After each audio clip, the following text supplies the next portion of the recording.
Hello दोस्तों, कैसे हैं आप सभी। उम्मीद करता हूं आप सभी बहुत ही अच्छे होंगे। तो आज हम लोग देखने वाले हैं कि जंतु विज्ञान और वनस्पति विज्ञान में अंतर। तो जंतु विज्ञान क्या होता है और वनस्पति विज्ञान क्या होते हैं, इन दोनों में अंतर देखेंगे। तो चलिए दोस्तों हम देख लेते हैं। सबसे पहले याद रखेंगे हम देखने वाले हैं जंतु विज्ञान और दूसरा होता है वनस्पति विज्ञान। तो सबसे पहले हम ये जानेंगे कि जंतु विज्ञान किसे कहते हैं और वनस्पति विज्ञान कहते किसे हैं। तो याद रखेंगे यह बायोलॉजी के दो प्रकार हैं, मतलब बायोलॉजी को दो भागों में बांटा गया है। सबसे पहले कौन, मतलब बायोलॉजी को मतलब जीव विज्ञान को दो भागों में बांटा गया है। एक है क्या, एक है जंतु विज्ञान और एक है वनस्पति विज्ञान। तो ये मतलब जंतु विज्ञान और वनस्पति विज्ञान ये कैसे हमने दो भागों में वैज्ञानिकों ने कैसे बांटा। तो इसके लिए आपको याद रखना है कि बहुत वर्ष पहले जो वैज्ञानिक थे, जब अभी बायोलॉजी का शुरुआत हुआ था, तो जब उन्होंने कैसे किस आधार पर कहा कि जंतु विज्ञान और वनस्पति विज्ञान, मतलब जंतु मतलब किसके आधार पर उन्होंने कहा कि ये जंतु हैं और किसके आधार पर कहा कि ये वनस्पति हैं। तो याद रखेंगे वैज्ञानिकों ने अपने प्रयोगों में देखा, बहुत से प्रयोग किए, बहुत से खोज करके उसके बाद उन्होंने बताया कि जो अपना भोजन स्वयं बनाते हैं, समझिएगा, जो अपना भोजन मतलब जो जीव अपना भोजन स्वयं बनाते हैं उसे वनस्पति कहते हैं, और जो अपना भोजन स्वयं नहीं बनाते उन्हें जंतु कहते हैं। समझ में आ रहा है। सबसे पहले याद रखेंगे कि जो जंतु का मतलब ये होता है, कोई पूछ दे आपसे जंतु किसे कहते हैं तो आप क्या कहेंगे, जो अपना भोजन स्वयं नहीं बनाते हैं उसे जंतु कहते हैं, और जो अपना भोजन स्वयं बनाते हैं उसे वनस्पति कहते हैं। इतना पता हो गया। अब हम देखेंगे कि जंतु विज्ञान किसे कहते हैं। तो याद रखेंगे जंतु विज्ञान का सबसे पहला इसका डिफिनीशन यही हो जाएगा कि जीव जंतुओं के, सॉरी जीव का नहीं, क्योंकि जीव में तो दोनों आ जाएंगे ना, क्योंकि ये भी जीव है और वनस्पति भी जीव है। तो आप क्या कहेंगे, जंतुओं के अध्ययन को हम जंतु विज्ञान कहते हैं। तो याद रखेंगे इसका डिफिनीशन यही हो जाएगा कि जंतुओं के अध्ययन को जंतु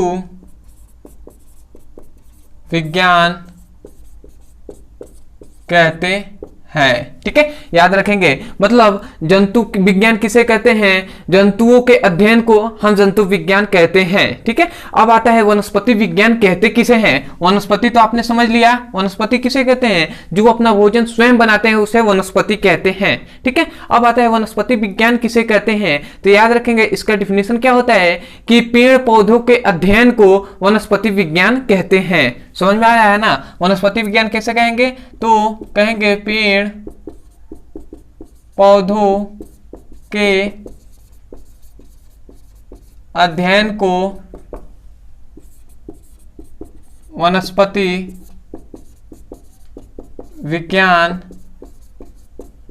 कहते हैं। ठीक है, तो याद रखेंगे इसमें जंतुओं के अध्ययन को हम क्या कहते हैं, जंतु विज्ञान, और वनस्पति विज्ञान किसे कहते हैं, पेड़ पौधों के अध्ययन को हम क्या कहते हैं, वनस्पति विज्ञान कहते हैं। अब आता है कि जंतु विज्ञान जो है, जंतु विज्ञान के पिताजी कौन है, मतलब इसके जनक कौन है, जंतु विज्ञान के जनक कौन है। तो याद रखेंगे ये भी पॉइंट याद रखेंगे, बहुत इंपॉर्टेंट है क्या, कि जंतु विज्ञान के जनक मतलब पिताजी कौन है। तो याद रखेंगे कि इसका भी याद रखेंगे,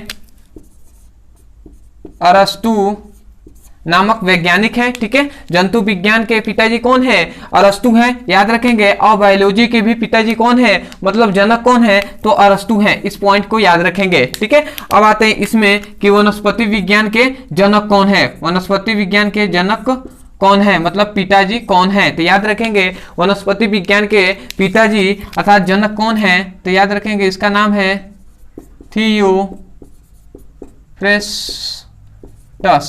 थियोफ्रेस्टस। ठीक है, तो याद रखेंगे वनस्पति विज्ञान के जनक कौन है, थियोफ्रेस्टस हैं, और जबकि जंतु विज्ञान के पिताजी अरस्तु हैं। ठीक है, तो इन दोनों पॉइंट को याद रखेंगे। और हमने ये बताइए दिया कि जंतु किसे कहते हैं, जंतु हमने बताया कि जंतु किसे कहते हैं, तो ये पॉइंट याद रखेंगे कि जंतु जो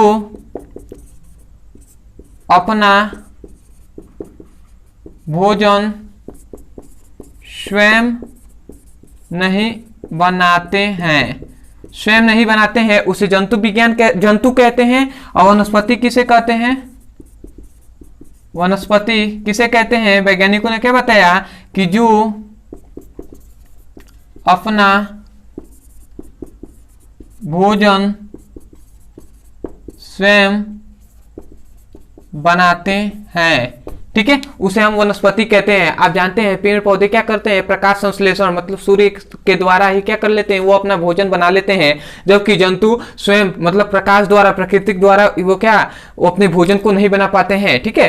तो ये हो गया इन दोनों में डिफरेंट, ये मुख्यतः दो है। सबसे पहले एक क्या है इसका परिभाषा और दूसरा क्या है मतलब इसके जनक कौन है, ठीक है। तो इस पॉइंट को आप याद रखेंगे और बहुत ही इंपॉर्टेंट है इनके जनक, मतलब कभी भी कॉम्पिटिटिव एग्जाम में पूछ लिया जाता है कि वनस्पति विज्ञान के जनक कौन है, ठीक है। तो आपको याद रखना है थियोप्रेस्टस हैं। तो चलिए दोस्तों, आपको उम्मीद करता हूं कि आपको वीडियो अच्छा लगा होगा।